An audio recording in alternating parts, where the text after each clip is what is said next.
Assalamu alaikum, paix sur vous et bienvenue dans ce nouvel épisode des violences de la Bible.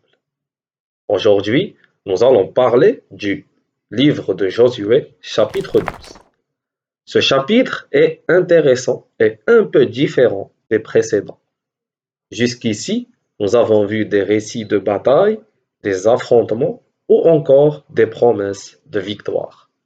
Mais là, il ne s'agit pas d'un récit détaillé de bataille, mais d'un bilan. Ce chapitre résume les batailles et les victoires de Moïse et de Josué jusqu'à la prise de possession du pays. Il est divisé en deux parties principales. La première partie parle des rois vaincus par Moïse. Le texte revient sur les victoires obtenues à l'est du Jourdain.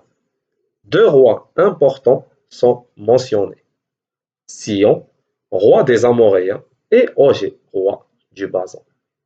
Ces deux royaumes représentaient des puissances locales importantes.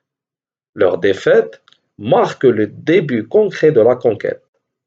Leurs territoires sont ensuite donnés aux tribus de Ruben, de Gad et à la demi-tribu de Manassé, ce qui montre déjà une organisation du territoire conquis.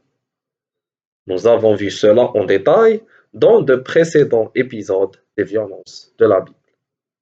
Ensuite, la deuxième partie énonce les rois vaincus par Josué. Cette fois, on passe à l'ouest du Jourdain. Le chapitre présente alors une longue liste de rois cananéens battus par Josué et les Israélites. Chaque roi correspond généralement à une ville ou à une cité indépendante.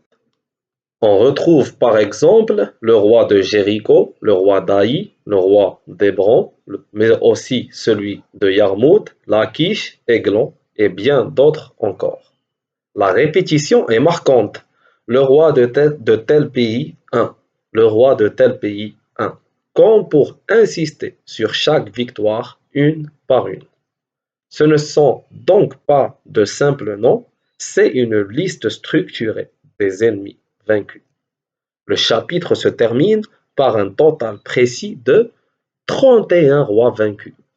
Ce chiffre montre l'ampleur de la conquête menée sous Josué et une réalité très dure. Dans plusieurs récits du livre de Josué, la victoire ne signifie pas simplement la défaite d'un roi. Elle s'accompagne souvent de la destruction de la ville.